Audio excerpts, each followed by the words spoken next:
ഗ്രാമപഞ്ചായത്ത് യൂസറിൻ്റെ auto turn out entry എങ്ങനെയാണ് ചെയ്യുന്നത് നോക്കാം. നമുക്ക് ടേൺ ഔട്ട് ക്ലിക്ക് ചെയ്യുന്നു, വാർഡ് നമ്പർ ടൈപ്പ് ചെയ്ത് കൊടുക്കുന്നു, പോളിംഗ് സ്റ്റേഷൻ നമ്പർ കൊടുക്കുന്നു, ഗെറ്റ് ഡീറ്റെയിൽസ് കൊടുത്താൽ നമുക്ക് ആ വാർഡിലെ ഡീറ്റെയിൽസ് കിട്ടും. അതിൽ male polled, female polled, other polled, tender votes ഉണ്ടെങ്കിൽ ടെൻഡർ വോട്ട്സ്, 0 ആണെങ്കിൽ 0, EVM യൂസ്ഡ് കൊടുക്കുന്നു, സേവ് കൊടുക്കുന്നു. ഇതുപോലെ നമ്മളെല്ലാ പോളിംഗ് സ്റ്റേഷൻ്റെയും എൻട്രി കൊടുക്കേണ്ടതാണ്. ഇതിൽ 10 എൻട്രി വരുന്നത് ഇങ്ങനെയാണ്. ഇത് നമുക്ക് വാർഡ് ലിസ്റ്റ് കൊടുത്തിട്ടുണ്ട്. വാർഡ് ലിസ്റ്റ് നമുക്ക് അറിയാൻ പറ്റും. അതിൽ എത്രണ്ണം കൗണ്ടിങ് ഓവർ ആയിട്ടുണ്ട്, ഡിക്ലെയർ ചെയ്തിട്ടുണ്ടെന്ന് അറിയാൻ പറ്റും. നമുക്ക് ട്രെൻഡ് എൻട്രി എങ്ങനെയാണെന്ന് നോക്കാം. ട്രെൻഡ് എൻട്രി നോക്കുന്നത് ട്രെൻഡ് എൻട്രി കൊടുക്കുക, വാർഡ് നമ്പർ കൊടുക്കുക, അതിനുശേഷം പോളിംഗ് സ്റ്റേഷൻ്റെ നമ്പർ കൊടുക്കുക, ഗെറ്റ് ഡീറ്റെയിൽസ് കൊടുക്കുന്നു. നമുക്ക് കാൻഡിഡേറ്റ്സിൻ്റെ നെയിം കിട്ടും, അവർ കറസ്പോണ്ടിങ് ആയിട്ടുള്ള വോട്ട് എൻ്റർ ചെയ്ത് കൊടുക്കുക. അത് കഴിഞ്ഞാൽ അതിൻ്റെ ടോട്ടൽ വോട്ട്സ് എത്രയാണെന്നുള്ള പോൾഡ് എന്നുള്ളത് അതിൻ്റെ കൂടെ എൻ്റർ ചെയ്ത് കൊടുക്കുക. വാലിഡേഷൻ ഉണ്ടാവും. എൻട്രി കൊടുത്തതിന് ശേഷം സേവ് ചെയ്യുക. വീണ്ടും നമുക്ക് പോളിംഗ് സ്റ്റേഷൻ എൻ്റർ ചെയ്യാനുണ്ടെങ്കിൽ നമുക്ക് എൻ്റർ ചെയ്യാം. അടുത്ത പോസ്റ്റൽ വോട്ടാണ്. പോസ്റ്റൽ വോട്ട് നമുക്ക് 000 കൊടുത്താണ് ചെയ്യേണ്ടത്. ഗ്രാമപഞ്ചായത്ത് സെയിം വോട്ട് കൊടുക്കുക. എത്രയാണ് കിട്ടിയത് വോട്ട് അത് നമുക്ക് എൻ്റർ ചെയ്ത് കൊടുക്കേണ്ടതാണ്.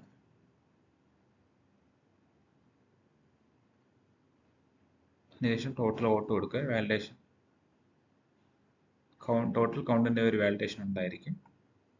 സേവ് ചെയ്യുക.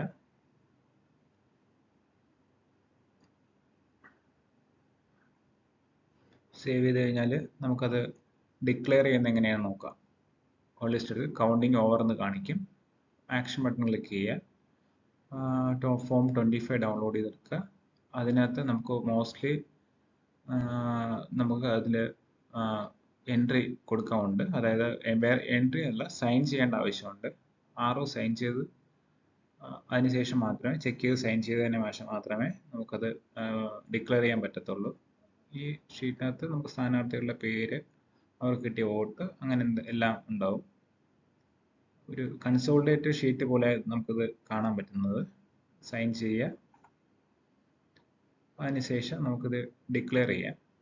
ഡിക്ലെയർ ചെയ്യാൻ ആക്ഷൻ ബട്ടൺ ക്ലിക്ക് ചെയ്ത് നമ്മൾ ഡിക്ലെയർ കൊടുത്തു. ഒരു പോപ്പ് വിൻഡോ വന്നു. അത് വീണ്ടും അവിടെ ഡിക്ലെയർ എന്നുള്ളത് കൊടുക്കുന്നു കഴിഞ്ഞാൽ ഇവിടെ സ്റ്റാറ്റസ് മാറും. ഡിക്ലെയർഡ് ചെയ്യുക. 25 ഡൗൺലോഡ് ചെയ്യുക.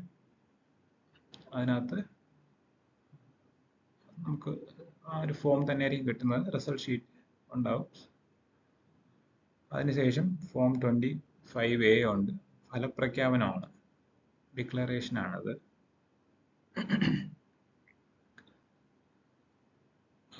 25 ഉണ്ട്, 26 ഉണ്ട്, 27 ഉണ്ടാവും. അടുത്ത് നമുക്ക് ബ്ലോക്ക് യൂസർ നോക്കാം. ബ്ലോക്ക് യൂസറും ഒരു ബ്ലോക്ക് എന്നുള്ള B വെച്ച് കൊടുക്കുന്നത്. അതിനുശേഷം 10 എൻട്രി കൊടുക്കുന്നു. വാർഡ് നമ്പർ കൊടുത്തു, പോളിംഗ് സ്റ്റേഷൻ കൊടുത്തു, ഡീറ്റെയിൽസ് കൊടുത്തിട്ട് നമ്മൾ കാൻഡിഡേറ്റ്സിന് വന്ന് വോട്ട് എൻ്റർ ചെയ്യുന്നു. ടോട്ടൽ വോട്ട്സ് അതും കൂടെ എൻ്റർ ചെയ്ത് കൊടുക്കേണ്ടതുണ്ട്. സേവ് ചെയ്യുന്നു. ഇവിടെ ബ്ലോക്കിൽ വരുന്ന സമയത്ത് നമുക്ക് പോസ്റ്റൽ വോട്ട് നമുക്കൊരു ബട്ടൺ ആയിട്ടാണ് വരുന്നത്. ആ ബട്ടൺ ക്ലിക്ക് ചെയ്യുക. ക്ലിക്ക് ചെയ്തതിന് ശേഷം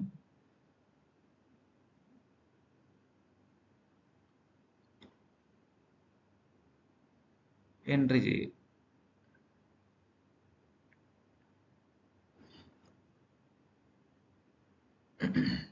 എൻട്രി ചെയ്ത് ടോട്ടൽ വോട്ടും എൻട്രി ചെയ്തതിനു ശേഷം സേവ് ചെയ്യുക.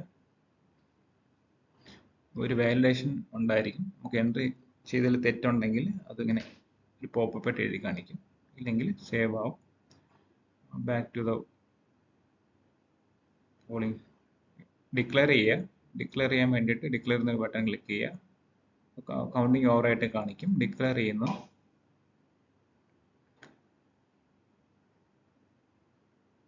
ഡിക്ലെയർ ചെയ്തു. സ്റ്റാറ്റസ് ചേഞ്ച് ആയി ഡിക്ലെയർഡ് എന്ന് കാണിക്കുന്നുണ്ട്. അതേപോലെ നമ്മൾ ബ്ലോക്കിലെ എല്ലാ പോളിംഗ് സ്റ്റേഷനിലെയും ഡേറ്റ എൻ്റർ ചെയ്യണം. ഇത് കഴിഞ്ഞിട്ട് നമുക്ക് ഡിസ്ട്രിക്ട് യൂസർ നോക്കാം. ഡിസ്ട്രിക്ട് യൂസറിന് ഡി എന്നുള്ള ഒരു ആണ് കൊടുക്കേണ്ടത്. അവിടെ 10 എൻട്രി ചെയ്യുന്നു. എൻട്രി ചെയ്ത് കഴിഞ്ഞാൽ പോളിംഗ് സ്റ്റേഷൻ കൊടുത്ത് ഈ ഡീറ്റെയിൽസ് കൊടുക്കുന്നു. ഇവിടെയും ഡേറ്റ എല്ലാം എൻറ്റർ ചെയ്തു. ഡിസ്ട്രിക്ട് പഞ്ചായത്തിന്റെ പോസ്റ്റൽ വോട്ട് ഡിസ്ട്രിക്ട് പഞ്ചായത്തിന്റെ ആർഒയുടെ പ്രൊഫൈലിൽ നിന്നാണ് എൻറ്റർ ചെയ്യേണ്ടത്. അതിനുശേഷം മാത്രമേ നമുക്ക് ഡിക്ലെയർ ചെയ്യാൻ പറ്റത്തുള്ളൂ. ഓക്കെ, ബാക്കി ഇത് ഇവിടെ വെച്ച് നമ്മൾ ഡിസ്ട്രിക്റ്റിന്റെ എൻട്രീസ് നമ്മൾ അവസാനിപ്പിക്കുന്നു. ഇത് കഴിഞ്ഞിട്ട് നമുക്ക് മുനിസിപ്പാലിറ്റിയുടെ എൻട്രി ഒന്ന് നോക്കാം.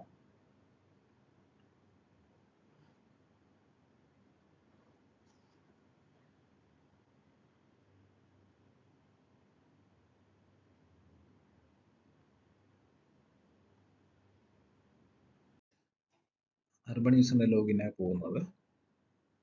കൊടുക്കുന്ന വോട്ടർ ടേൺ ഔട്ട് എൻട്രി ചെയ്യുന്നത് പോളിംഗ് ഡേയിലാണ്.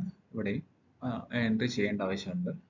ചെയ്ത് കഴിഞ്ഞാൽ വാർഡ് ഡീറ്റെയിൽസ് കൊടുക്കുക, പോളിംഗ് സ്റ്റേഷന്റെ ഡീറ്റെയിൽസ് കൊടുക്കുക. അതിന്റെ പോളിംഗ് സ്റ്റേഷൻ ഡീറ്റെയിൽസ് കറക്റ്റായിട്ട് കൊടുക്കുക. കൊടുത്ത സമയത്ത് നമുക്കത് പോളിംഗ് ഡീറ്റെയിൽസ് എൻ്റർ ചെയ്യാൻ വേണ്ടിയിട്ട് ഓപ്ഷൻ വരും, കൊടുക്കുക. അതിനുശേഷം ടെൻഡ് എൻട്രി കൊടുക്കുക. കൗണ്ടിൻ്റെ ഏരിയ 10 എൻട്രി കൊടുത്തതിന് ശേഷം ഗെറ്റ് ഡീറ്റെയിൽസ് കൊടുത്താൽ നമുക്ക് കാൻഡിഡേറ്റ്സിൻ്റെ നെയിം കിട്ടും. അത് നമ്മൾ എൻട്രി ചെയ്ത് കൊടുക്കുക. അതിനുശേഷം ടോട്ടൽ കൗണ്ട് ചെയ്ത് എൻട്രി ചെയ്യണം. അത് കഴിഞ്ഞ് സേവ് ചെയ്യുക. കൂടാതെ പോസ്റ്റൽ വോട്ടും ഇതുവഴി തന്നെയാണ് എൻട്രി ചെയ്യേണ്ടത്. വാർഡ് നമ്പർ കൊടുത്തതിന് ശേഷം പോളിംഗ് സ്റ്റേഷൻ നെയിം 000 എന്ന് കൊടുത്ത് നമ്മളത് ചെയ്യേണ്ടതാണ്. ചെയ്ത് കഴിഞ്ഞാൽ